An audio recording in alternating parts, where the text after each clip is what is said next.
Ricardo Coutinho vai conversar com a gente a partir de agora aqui no Jornal da Integração. É sempre uma alegria recebê-lo, um querido amigo da Diocese de Guarabira, um querido amigo da Rádio Integração. Toda vez eu gosto de dizer, porque nós temos que ter gratidão, é um sentimento de nobreza.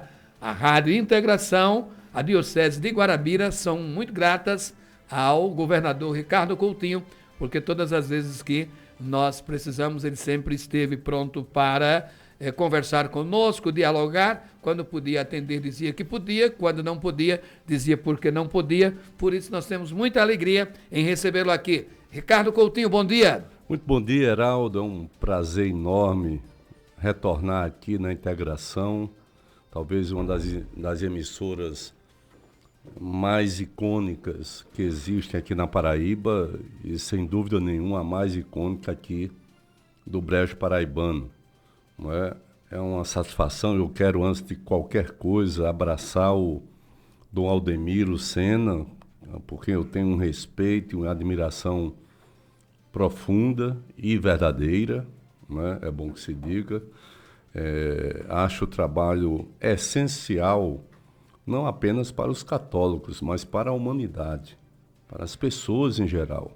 Né? A postura, a lucidez, a sinceridade, são coisas que valem muito. Abraçar o Padre Elias e o Padre Rinaldo, né, que, de certa forma, me concederam a oportunidade de estar aqui presente, né, chegar aqui e ver o sorriso largo, franco de Pedrinho Cirne, para mim é uma alegria sempre renovada, né, sempre renovada. Ontem mesmo à noite eu estava lá no sítio do meu irmão, Pedrinho, e estava falando sobre você, né? Falando sobre umas plantas, umas árvores que agora estão enormes, né? Que você, inclusive, nos deu. E eu fiquei todo constrangido, porque eu digo, mas eu vim aqui para comprar e você está me mandando embora com isso aqui, não dá certo, né? Mas eu estou aqui à disposição de vocês todos, à disposição do querido companheiro que faz contigo esse programa, não é? Para os assuntos que vocês julgarem importantes e necessários. E você de casa pode nos ajudar a entrevistar Ricardo Coutinho, do Partido dos Trabalhadores, pré-candidato a deputado federal. Os nossos integrafones 3363-2488, 99188-6348. Ricardo Coutinho, vamos começar pela conjuntura nacional. Ontem nós acompanhávamos a ministra Gleisi Hoffmann reclamando bastante da medida adotada pelo presidente da Câmara dos Deputados, que é paraibano, ao indicar Guilherme Derrite como relator do projeto enviado pelo governo federal. No dizer de Gleisi Hoffmann, não houve um comportamento adequado do presidente da Câmara, Hugo Mota Derrite, aliado do governador de São Paulo, faz do seu relatório uma deturpação. Inclusive, ensejando ontem uma nota da Polícia Federal. Eu tenho 57 anos, nunca tinha visto assim uma nota da Polícia Federal reclamando de algo da conjuntura. Sua leitura, Ricardo Coutinho? Olha, eu há poucos dias, mais precisamente em setembro, o Brasil assistiu estarrecido a Câmara dos Deputados, sob o comando do deputado Hugo Mota, votar em 2 turnos uma alteração na Constituição Federal, sem absolutamente qualquer discussão com absolutamente ninguém, com ninguém. Foi exatamente a PEC da blindagem, que alguns chamavam de PEC da bandidagem. Por essa PEC, nenhum deputado seria punido, todos os deputados teriam imunidade total para qualquer crime que cometesse. Homicídio, explosão de banco, tráfico de drogas, qualquer coisa, estava tudo lá, coberto pela imunidade que eles tentavam criar e aprovaram. E só caiu no Senado porque no dia 21 de setembro você teve a grande mobilização nacional que encheu o país inteiro e que, quando chegou no Senado, foi por unanimidade. Até Sérgio Moro teve que votar contra. Até Sérgio Moro, que fazia parte dessa, que eu chamo de gangue, porque é uma gangue. Uma pessoa que tenta aprovar uma PEC da blindagem, um grupo que tenta aprovar isso, é porque tem muita coisa a esconder.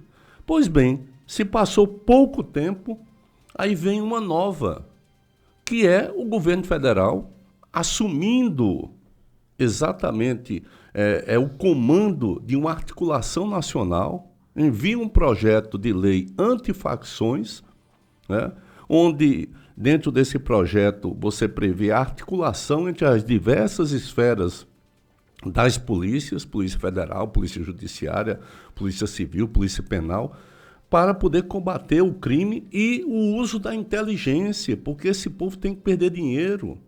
Se não perder dinheiro, a única coisa que se consegue é perder vidas, como fez aquele governador irresponsável, né, do Rio de Janeiro, que numa única operação mata 121, inclusive 4 policiais, mas 121 pessoas. Isso não existe em canto nenhum do mundo. Eu cansei de fazer operações como governador, eu sabia das operações, eram 30 dias no mínimo de preparação. Tinha operações que não se disparava um tiro e prendia assaltante de banco. Você lembra que na época era uma febre aqui no Nordeste, o assalto de banco. Nós fizemos inúmeras, diversas, né? E quase você não via um tiroteio, quando tinha, porque era necessário. Mas você entrar numa comunidade, porque é composta de pobres e de pessoas pretas, né? E você fazer uma chacina dessa, e abrindo parênteses, vem um senador, ainda quer trazer esse chacinador chamado Cláudio Castro, que é o governador do Rio, para a Paraíba, dizendo que quer exportar um modelo de segurança. Você imagina, né, a cara de pau de se chamar de modelo de segurança. Pois bem... Você refere ao senador Efraim Moraes. Senador Efraim Filho. Então, quando o governo manda o projeto, Hugo Mota combina uma coisa com a Gleisi Hoffmann, novamente não cumpre. Ele é useiro e vezeiro e não cumprir absolutamente nada. É uma pessoa inconfiável, infelizmente, e é uma vergonha para nós paraibanos. Ele simplesmente chega e diz que vai discutir com Gleisi depois um novo relator, porque Gleisi disse que não dava para ser exatamente o secretário de Segurança de São Paulo, deputado federal licenciado em exercício, que Hugo Mota traz de volta para poder relatar um projeto fundamental para o país. Fundamental. E quando ele desliga, 3 horas depois ele anuncia nas redes sociais dele de que o relator é aquele que ele disse que procuraria uma alternativa. E o que é que esse relator, a primeira coisa que faz? É dizer que a Polícia Federal, no seu relatório, só pode atuar, né, se for a pedido dos governadores. Olha como as coisas se encaixam. Olha como a queda da PEC da bandidagem faz com que essa parcela majoritária do Congresso corra para tentar um outro instrumento para paralisar a Polícia Federal. Como isso é grave. Como nós estamos diante de uma situação terrível. Terrível. Né? Como é que você quer amordaçar, retirar das investigações a Polícia Federal? Agora, por que tudo isso? Porque a Polícia Federal chegou muito perto. Se não chegou dentro.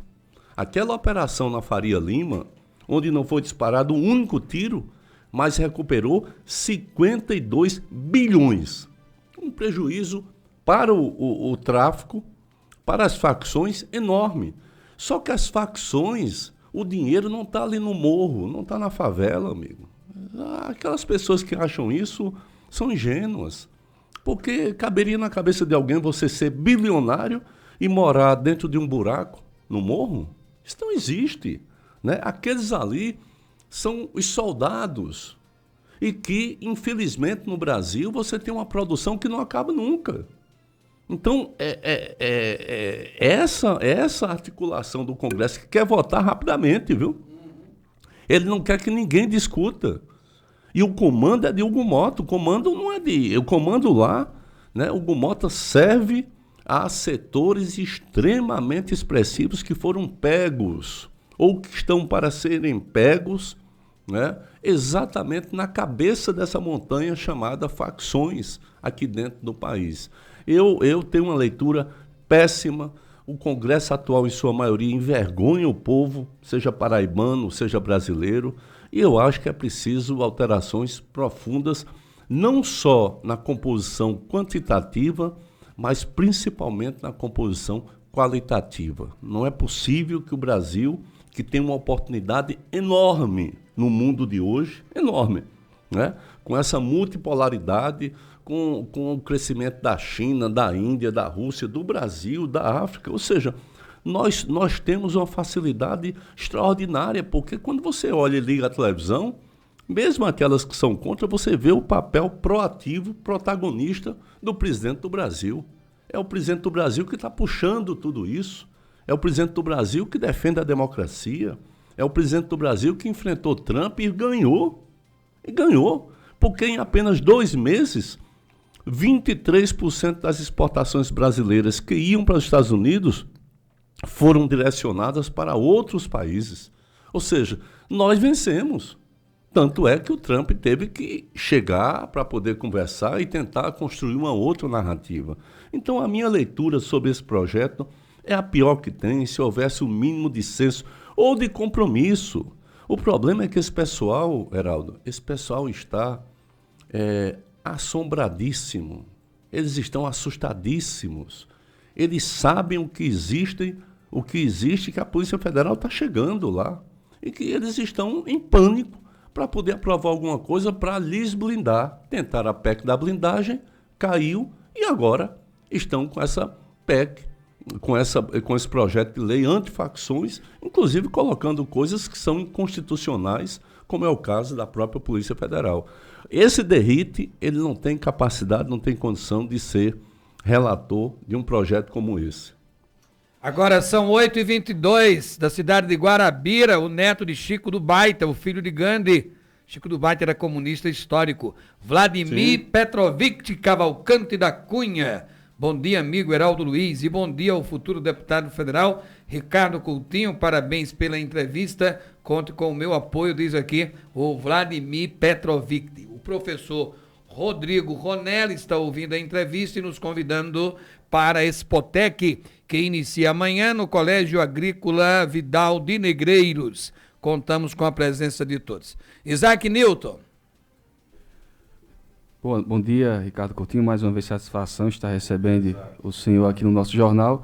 Ainda dentro dessa polêmica toda envolvendo o nosso Congresso, eu queria que o senhor, se possível, fizesse avaliação se tudo isso que aconteceu não manchou, de certa forma, a imagem do Congresso diante da população brasileira, e se manchou, quais os caminhos para poder reconquistar aí a confiança, vamos dizer assim, da maioria do povo brasileiro, que deu uma resposta em seguida a tudo aquilo que aconteceu.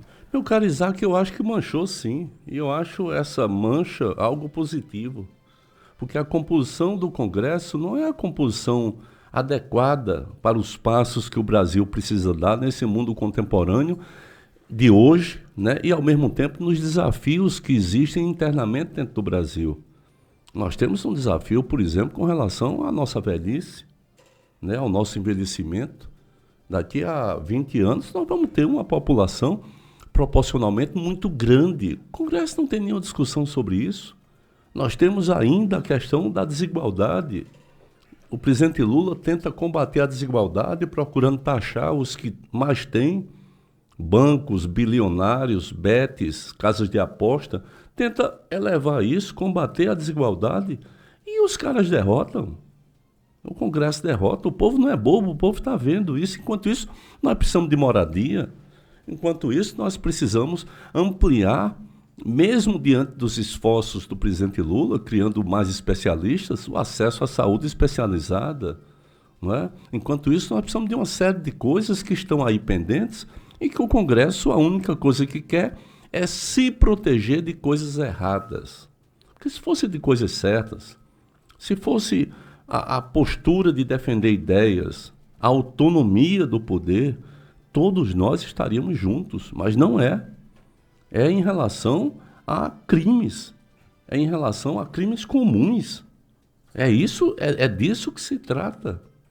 Eles estão tentando blindar a grande estrutura deste país em relação à obtenção dos lucros que são... Eu não sei nem calcular a quantidade de zeros que esse povo ganha, sabe? E quem ganha, repito, está lá em cima, não está embaixo, não.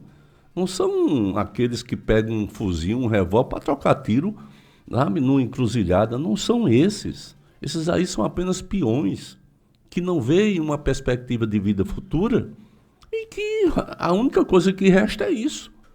Não é? Então, eu acho que se a população perceber, né, que esse Congresso, em sua maioria, está manchado, eu acho isso positivo. Porque ninguém ali está nomeado. Está todo mundo eleito. Ou seja, e quem elege? É o povo. Ninguém, não são os outros que elegem, é o povo. Então, se o povo percebe que a sua representação no Congresso não vai bem, ele pode alterar. Porque o voto do cara mais rico da Paraíba é igual ao voto do mais pobre. Né? Basta apenas saber aquilo que você quer dentro de um Congresso. E não achar que uma eleição é um momento para você receber qualquer coisa, né, que você precisa de imediato, eu respeito isso, mas você receber qualquer coisa e dar 4 anos de uma pessoa que vai agir contra você, contra os seus interesses, vai sempre estar favorecendo os interesses de quem lhes deu a condição, principalmente financeira, para comprar, digamos assim, a sua consciência ou o seu voto. Então, eu acho que esse movimento é um movimento importante, o que nós estamos assistindo. A indignação do povo é santa. Né? O povo, quando se indigna, eu tenho consciência disso, é santa, porque os motivos para indignação, Isaac, são inúmeros. E o Brasil precisa avançar. E quando você tem um presidente que quer avançar, como é o caso do presidente Lula, nós vamos começar agora, em novembro, o gás do povo. Serão mais 15 milhões de famílias, que muitas ficavam cortando aqui as lenhas pelo mato, contribuindo para uma devastação ambiental, para poder cozinhar o seu feijãozinho, o seu arroz, né? E agora vão ter a oportunidade de ter o gás. 60 milhões de pessoas. Isso é muito importante. Você já teve mais especialistas, você teve de volta mais médicos, que Lula pegou com 11 mil médicos, hoje está com 33 mil médicos, 3 vezes mais. Então você tem uma série de políticas públicas, né, no Brasil que estão, né, retornando para fortalecer a nossa unidade de povo, a nossa identidade de povo.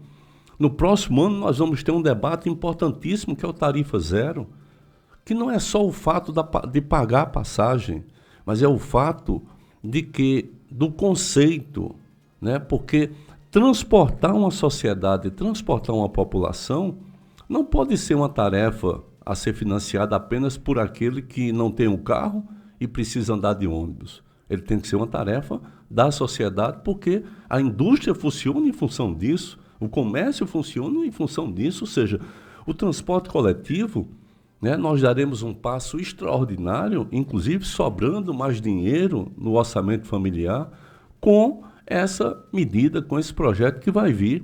Nós vamos começar a discutir no próximo ano, provavelmente fica para o outro Congresso, a partir de 2027, em que eu espero, assim, eu sou um defensor dessa ideia há muito tempo, né? Já tem 141 cidades que têm uma tarifa zero no Brasil, são cidades menores. O nosso desafio é encarar, né, esse universo inteiro e criar as fontes de financiamento. E quais são as fontes? Quem ganha mais, amigo. E quem ganha mais não é aquele cidadão que tem uma padaria ali, não é o outro que trocou o carro, não. Quem ganha mais é quem não pisa no chão, é quem anda de helicóptero de um prédio para outro dentro de São Paulo, é quem tem os grandes iates, é quem movimenta bilhões, é quem se sentir uma dorzinha de barriga corre para Nova York. Compreendeu? Essa turma que precisa pagar mais, e não é uma perseguição contra eles, não. É uma necessidade de qualquer sociedade. Se você for na Noruega, na Suécia, na Suíça, a pancada é grande. E todo mundo acha necessário, porque quanto mais as pessoas têm, os de baixo, mais se consome e mais se produz para poder fazer com que eles consumam. Bom dia, quem está aniversariando hoje é o conselheiro do Tribunal de Contas do Estado, doutor Arnóbio Alves Viana. Mande os parabéns do amigo Fenelon, de todos nós aqui da Rádio Integração. Bom dia para a dona Nazaré, a mãe do vice-prefeito Tonho Dineixa, lá do Cacerengue, 92 anos, a avó do Diego Lima, tia do Diego Lima, que está aqui, seu sobrinho está aqui, dona Nazaré, lá no Cabeçudo. Lá no Cabeçudo se fala um dialeto peculiar, canto que se fala muito diferente. Eu tenho muito carinho pelo povo do Cacerengue, sou cidadão do Cacerengue, a todo o povo do Cabeçudo. Edilson. Rapidinho, aproveitar para parabenizar o solanense Arnóbio Viana, do Tribunal de Contas do Estado da Paraíba, ex-prefeito na cidade de Solânia. Parabéns. Ainda dentro do contexto nacional, daqui a pouquinho vamos trazer também o assunto aqui para o nosso estado da Paraíba. Ricardo, o estado e o próprio governador podem ser punidos em relação à mega operação no Rio de Janeiro. Qual é a sua avaliação ainda dentro deste contexto? Voltamos a apresentar Jornal da Integração.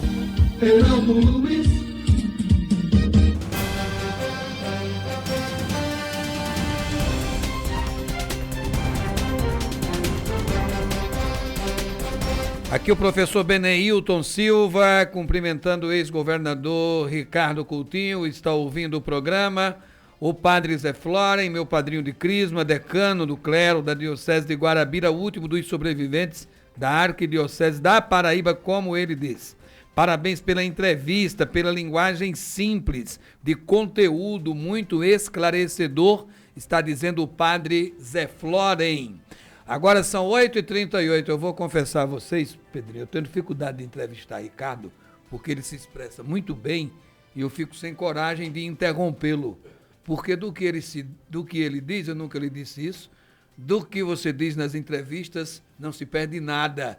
A gente fica assim, sem querer interromper, mas vou pedir economia processual a você, me interrompa, porque nós só temos 20 minutos agora. Já fique à vontade para responder o questionamento formulado por Edilson Santos. Qual foi? Edilson falou se o senhor acredita que o governador do Rio de Janeiro poderá eventualmente ser punido em razão da chacina. Claro. Tá bom. Edilson, antes disso, me permita assim, abraçar Vladimir, neto de um militante histórico, que eu sinto falta, né, do resgate da memória daqueles que deram, inclusive, a própria vida para organizar o povo, para defender o povo. Eu sinto falta. Quando eu coloquei o nome do contorno de Guarabira, de João Pedro Teixeira, eu quis alertar para isso. Né? Eu, quando desapropriei a casa que João Pedro e Elizabeth moraram, em 62, eu estava tratando disso aqui. Né? E eu acho que nós temos, rapaz, gente do povo extraordinária, como Chico do Baita, que queriam que ser lembrados. Nós precisamos lembrar dos heróis do povo. Né? Eu quero abraçar Beneilton, meu querido professor, e o padre Zé Floren. Né? Olha só, é claro que o governador do estado do Rio, ele tem que responder por isso no Tribunal Penal Internacional, né? Mas deveria responder logo nas leis aqui nacionais. Não há licença para matar. Não existe isso. Porque se assim fosse, qualquer pessoa investida no cargo de governador sairia mandando se matar todo mundo. Né? Então, eu particularmente tenho uma visão de que o Tribunal Penal Internacional irá julgar, né? Será denunciado, se não já foi, só que demora muito. Né? Então, ele não pode ser coroado, sabe, com uma prescrição, com 10, 20 anos. Ninguém mata 121 pessoas numa operação da noite para o dia. Operação, você precisa construir as condições, precisa analisar o território, articular os outros setores. Cadê o Ministério Público? Cadê o próprio Poder Judiciário? Isso não pode ser assim.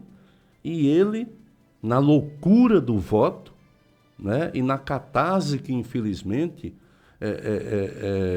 ainda domina, Luiz Walter, ainda domina a cabeça de uma parte da nossa população, né, ele disse que vai fazer mais. Vai fazer mais. E aquele senador da Paraíba, Efraim Filho, acha pouco. e vai gravar um vídeo com ele dizendo que aquele modelo assassino, né, ele quer trazer para cá, vá de retro. Vai para outro canto, né? Para cá não. Porque é impossível isso. É impossível, né, a utilização eleitoreira que a extrema-direita faz da morte, faz da violência, sabe? Ou seja, não é possível. É preciso curar a política. E só quem pode curar a política é o povo. Não é um outro político que vai curar a política, é o povo, saneando. Agradecer a presença do empresário Luiz Walter aqui, presenças luxuosas, né? Você tem que vir mais, tá vendo? Estou aqui para fazer 9 anos em abril, primeira vez que Luiz Walter vem aqui, saiu dos afazeres dele e nos prestigia aqui. Sejam bem-vindos. Pedrinho é sócio aqui do programa, é meu amigo particular. Luiz Walter, seja bem-vindo. Professor Alexandre Araújo, bom dia. É professor doutor da Universidade Federal da Paraíba, uma brilhante entrevista. Ricardo Coutinho, nessa sua pré-candidatura, certamente lhe perguntarão muitas vezes sobre a Operação Calvário. Aliás, toda vez que você aparece na mídia, então logo se trata desse tema. Eu gostaria de uma manifestação sua a esse respeito. Olha só, eu primeiro quero dizer que eu sinto uma honra muito grande de ter sido incluído no rol dos perseguidos durante a da pior década que o país já viveu, que foi a década em que uma parte do Ministério Público se junta com uma parte do Judiciário, né, e começam a interferir diretamente na política, desarticulam a institucionalidade e, com a ajuda de grande parte da mídia, fazem com que o Brasil vivesse os tempos da Inquisição. Foi isso que aconteceu. De 2013 a 2022, essa década, né, gerou alguém como Bolsonaro, tinha gerado antes a queda, o golpe para derrubar uma presidente, gerou uma perseguição absurda ao melhor presidente que esse país já teve, condenando-o a 580 dias de prisão pela compra de um apartamento que nunca foi dele. O apartamento era da Caixa. Mas ninguém queria saber disso. E isso se reproduziu nos estados. Você teve reitor que se suicidou lá em Santa Catarina, você teve no Rio de Janeiro toda uma direção da universidade condenada, certo? Da UFRJ. O motivo não interessava, eles arrumavam. Você teve em Minas Gerais perseguição e você teve na Paraíba porque com muita honra, é por isso que eu me honro, eu tenho honra. Com muita honra, eu me levantei contra o golpe. Eu tive coragem de, no estado pequeno, talvez reeditando 1930, eu disse, nego aquela situação, que eu podia muito bem ficar caladinho. Sabe, continuava a receber, eu sabia que não receberia mais nenhum tostão, como não recebi do governo federal. Eu sabia disso tudo, porém, a minha consciência, nessa ninguém mexe. E eu tomei a frente, trouxe a Dilma aqui na Paraíba, trouxe o presidente Lula para inaugurar, naquela inauguração histórica, a transposição. Antes tive que fazer um embate chato, ruim, na inauguração oficial, com a presença do Temer, que estava lá, mas eu tive que defender, né, a história, a verdade. Eu não defendi, não foi fulano ou cicrana, eu defendi a verdade, né? E no meio disso tudo, nós fomos o melhor projeto que essa Paraíba já teve, de pessoas honestas, corretas, foi atropelado para que ele fosse eliminado. O que eles queriam, principalmente o GAECO, o que eles queriam era eliminar, né, o melhor projeto. E fizeram o cúmulo, abusaram do poder, mentiram muito. Até hoje, eu não fui ouvido, não existe uma única prova, não tem superfaturamento, não tem dinheiro. Você já percebeu que não tem dinheiro nisso?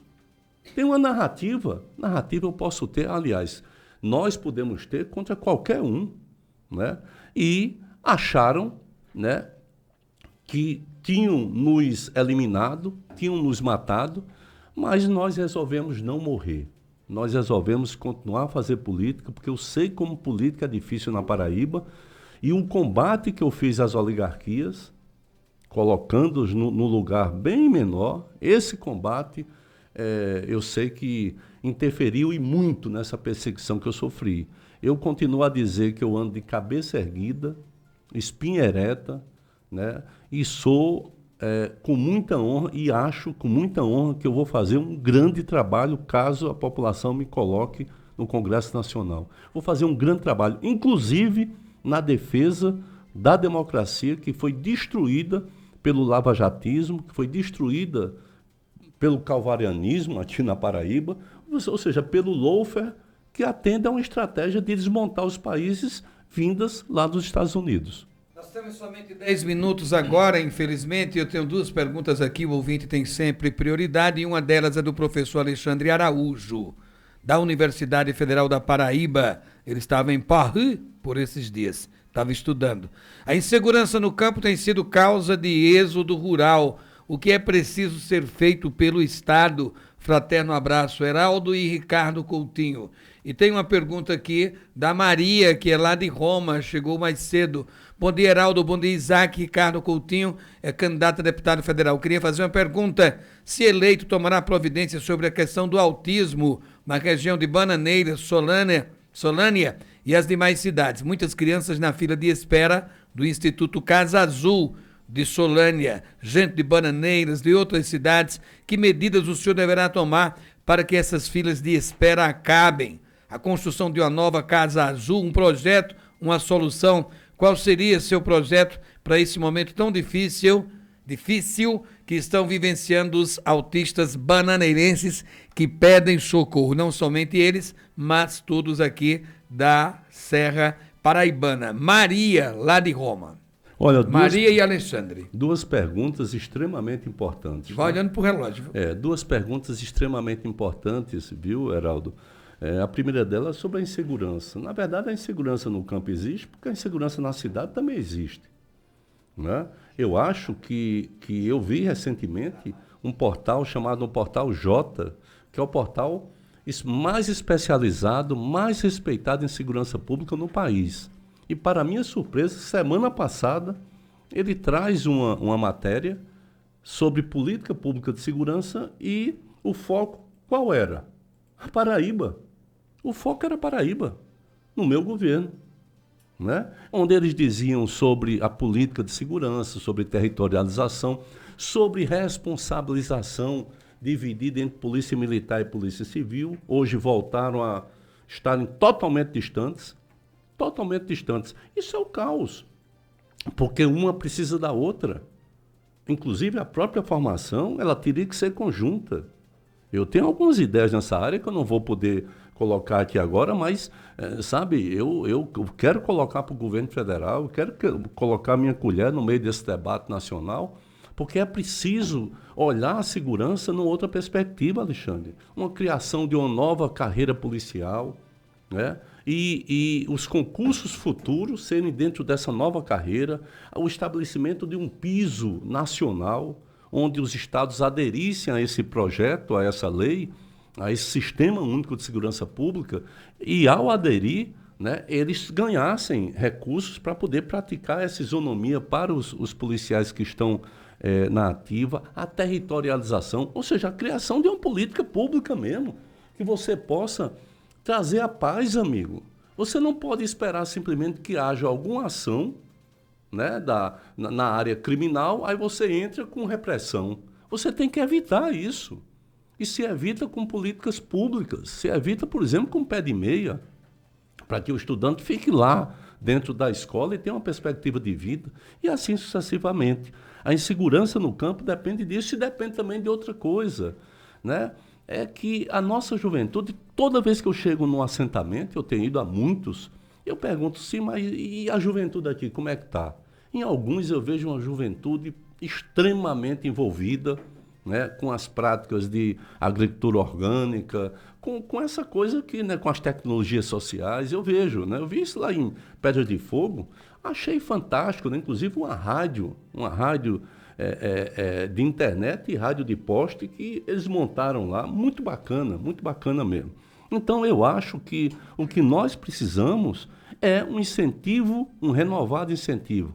Eu quero muito que a agricultura familiar tenha mecanização de baixo impacto, ou seja, tratoritos, tal, porque também não dá para, na base da enxada, você fazer, 5 hectares, não dá, né? Então, o tratorito, a colheitadeira, isso que o governo federal vai também trazer. Nós estamos negociando, a Conab está negociando 1,2 bilhão de compra, né, com recursos do novo Banco de Desenvolvimento, que a Dilma Rousseff é presidente, para comprar só de maquinário agrícola, da utilização da energia solar como fonte de energia para irrigação na agricultura familiar. Eu quero um PRONAF específico para isso. Então, eu acho que é preciso estimular, né, para que essa insegurança, tanto na cidade como no campo, elas diminuam e, ao mesmo tempo, você volte a ter o olhar, né, para a agricultura familiar, que é a grande política de inclusão que esse país tem. E a Maria pede seu apoio para a causa dos autistas. Maria, precisamos de institutos que atendam aqui na Serra. A Casa Azul faz um trabalho muito bonito, mas é pequena. Nós temos uma demanda enorme. Olha só, Maria. Primeiro, assim, o meu compromisso é fazer com que a maior parte das emendas elas sejam colocadas para a sociedade civil.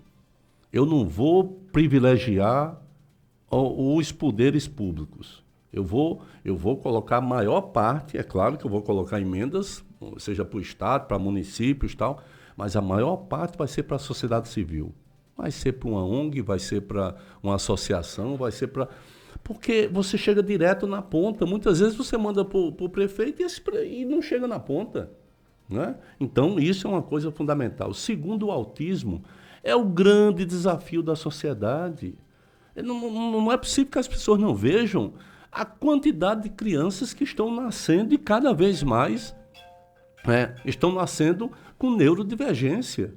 Então, eu acho que as escolas, as redes públicas, municipais e estaduais, têm que contratar, têm que ressuscitar o quadro de psicólogos. Nós precisamos ter psicólogos, nós precisamos ter psiquiatras em cada polo para poder atender a um determinado quantitativo de escolas. É preciso fazer um filtro para enfrentar esse problema, né? Com relação à Casa Azul, essa é mais simples, né? Porque eu poderia muito bem, e eu não sou assim de prometer, eu sou das coisas que eu falo, cumprir, né? Dizer, olha, está aqui uma emenda que vai construir alguma coisa e está construído, não é? E não é por nada, é porque precisa.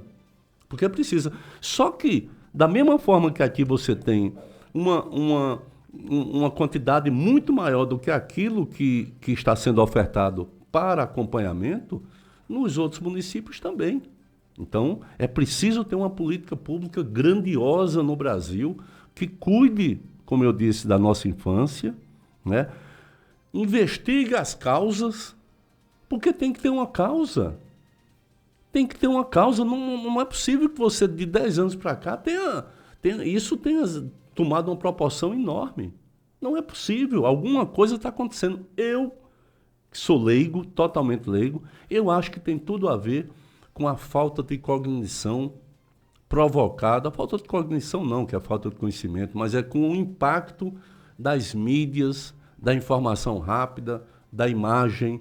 Eu acho que é isso, não é uma coisa específica, não é como alguns dizem, não, é os agrotóxicos. Eu acho que os agrotóxicos, há 10 anos atrás, eram piores do que hoje. Hoje você já tem uma parte importante da agricultura familiar que é orgânica, né? Então, alguma coisa está acontecendo, e eu acho que é isso, é você olhar a tela, é você estar ali. É preciso reeducar os nossos hábitos. Eu digo isso, inclusive, para mim.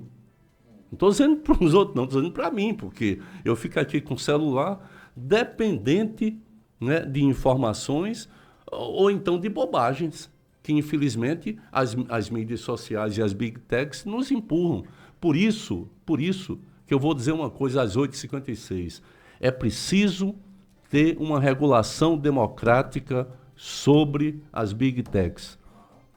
Ricardo Coutinho, nós temos 4 minutos para encerrar o programa de hoje. O convite é sempre permanente, nós temos muito gosto de debater os temas com você. Mas a última vez que você veio, ali na porta da rádio, você contou para a gente uma história linda. A mim me parece, Luiz Walter e Pedrinho Cirne, que Ricardo vai receber muitos votos em razão da ação dele toda em favor do Estado, nos diversos aspectos, mas muitas pessoas vão votar em Ricardo Coutinho por conta do Hospital Metropolitano. Se você não tivesse feito, me permita chamá-lo você, nós somos quase da mesma idade. Nós somos da Se mesma você não geração. tivesse feito nada, o Metropolitano responderia pelo seu governo. Eu digo isso porque você sabe do que nós passamos lá em casa recentemente. Sim. Mas você contou a história bonita ali, de quanto você tinha para fazer o Metropolitano, de quanto Dilma mandou o governo federal e de quanto você terminou investindo. Queria que você começasse por isso e terminasse contando da tratativa sua com Dom José Maria Pires, explicando para ele que o hospital ia ter o nome dele. Você tem 4 minutos para fazer isso. Olha só, os técnicos da saúde me diziam, Ricardo, nós precisamos ter um segundo trauma lá em João Pessoa, porque o trauma tá lotado. Eu digo, tá lotado? Tá, me entrega aqui. E eu concordei, eu digo, vou atrás. E fui falar com a presidenta Dilma, sempre muito solista. Ela disse, Ricardo, rapaz, tu quer mais um trauma? Eu digo, quero. Mas, Ricardo, quanto é que é isso? Eu digo, 44 milhões. Era um trauma pequeno, né? Para fazer para ser o segundo trauma. E ela disse, Ricardo, eu já estava numa crise, né? Tal. Aí ela disse, eu vou entrar com a metade. Isso serve, eu digo, demais. Serei grato. Mandou imediatamente 22 milhões. Aí eu pedi a planilha de atendimento do trauma e vi que 32% eram área de coração, do aparelho circulatório, era AVC, era infarto, era, trombose. Ou seja, eram coisas neurológicas e cardiológicas. Eu disse, mas gente, nós temos um hospital na Paraíba para isso? Não temos. Temos uma lei que oferece 20 leitos. Eu disse, isso não, a principal causa morte. Eu digo, não, o hospital vai ser cardiologia e neurologia. E os técnicos não queriam, eu digo, até que eu bati na mesa e disse, rapaz, vai ser. E tratem de correr, porque senão eu boto gente que corra. Aí eu sei que, sob o comando de Cláudia, né, que era a nossa secretária de saúde, excelente secretária, é bom que se diga, nós construímos o que era 44 milhões, virou 121 milhões. E eu não fui pedir a Dilma, até mesmo porque depois derrubaram Dilma, entrou o Temer, a Paraíba, por conta da minha posição política, da posição política do governador, não recebeu mais nada. O que tinha recebido para aquele viaduto do gás, os 17 milhões, ele levou de madrugada, né? E ficou por isso mesmo. Eu disse, eu vou fazer esse hospital. Fiz esse hospital e ao vislumbrar, eu sou uma pessoa que eu sempre procuro lembrar as coisas, que estão ali, da luta do povo. E eu disse, nós vamos chamar de que nome? Eu tinha estado... Há um tempo atrás, toda vez que Dom José vinha aqui, ele ia ali para o bairro dos Ipês, e eu ia lá para falar com ele, para absorver a sua sapiência, a sua sabedoria. E eu disse, nós vamos denominar Dom José.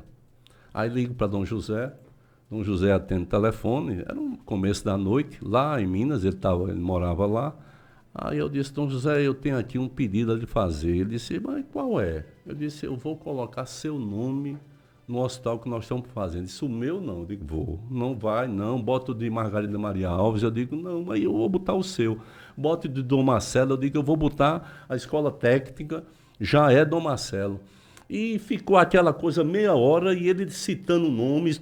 Dom José era muito humilde, né? Humildade em pessoa, né? Até que ele disse, tá bom, Ricardo, eu não vou lhe convencer. Né? Eu estou dizendo a você que eu não quero e você está dizendo que quer, eu vou fazer o quê? E olhe que não podia colocar as pessoas vivas, só que eu anunciei, eu digo, vai ser, quem quiser que vá para a justiça, mas vai ser Dom José, em homenagem não só a ele, que eu o acompanhei em Alagamar, quando ele ia tanger o gado, né, dos pequenos agricultores, né, mas em homenagem àquela igreja do povo, né? A igreja do povo, a igreja da luta, a igreja, sabe? Então, aí eu coloquei o nome dele E infelizmente Nesse Dom José... Inter, ele foi para o céu, né? Nesse ínter, ele deixou o nosso plano aqui. Eu chamei um escultor amigo, né, que inclusive se mudou para Paraíba, que era de Olinda, e se mudou. Abriu um museu com várias esculturas, Dom José está lá. Ele fez uma escultura de Dom José, maravilhosa, que está lá na porta da entrada. E eu fiz questão de homenagear, porque eu acho que os grandes homens, as grandes causas, têm necessariamente de serem homenageadas para que elas jamais fujam da nossa memória. As moças da recepção do Metropolitano ficavam morrendo de rir, porque todos os dias, quando ia visitar a Jane, aí primeiro eu pedia a bênção a Dom José. Chegava lá, benção a Dom José, e tirava retrato com Dom José Maria Pires. Maravilha. 226 leitos. O Metropolitano tem salvado muitas vidas. Um investimento que, a princípio, 44 milhões, passou dos 120 milhões. Mas está lá. E eu provei que o problema da Paraíba não era a falta de dinheiro. Era esse o medo dos que se opunham a mim. Né? É porque todo mundo dizia, não, para tudo não tem dinheiro. Eu provei que tinha, não tinha sobrando, mas também não tinha faltando. Ricardo Coutinho, muito obrigado por ter vindo. Gilson Cândido lhe manda um abraço, está ouvindo a entrevista lá em Guarabira. Seu Tota, ex-presidente da Câmara de Solânia. Luiz Walter, obrigado pela presença. Pedrinho Cirne, cedinho tomei café, coalhada, pão e cuscuz com Ivanildo Coutinho, do Frango Bom Todo. Ele disse que eu transmitisse um abraço dele. Gosto muito dele. E ele dele. dissesse aqui para mais gente escutar da profunda admiração que ele tem por você. Gosto muito dele. E no sábado, passei a parte do dia com Célio Alves, que é vereador em Guarabira. Foi seu secretário, pediu também que lhe transmitisse um abraço. Venha mais vezes, é muito bom tê-lo aqui. Se Deus quiser, um abraço grande e até a próxima, meu querido amigo e companheiro Luiz Walter, Pedrinho Cirne. Estão aqui nessa... Tudo Pedra 90, viu? Tudo gente boa, né? Ao meu amigo Isaac e a Edilson. Muito obrigado, Heraldo, por mais uma vez, pela conversa, pelo papo agradável. Muito obrigado. Ok. Vá-se embora não, para a gente bater uma chapa para eu mostrar a minha mãe que eu ando em boas companhias. 9h03. Vamos encerrar juntos. Viva Jesus! Viva! Padre Mestre Biapina! Inspirai-nos! Viva o Hospital Metropolitano da Paraíba! Viva! Viva os amigos! Viva! Muito bem, tchau, terminou. Até amanhã.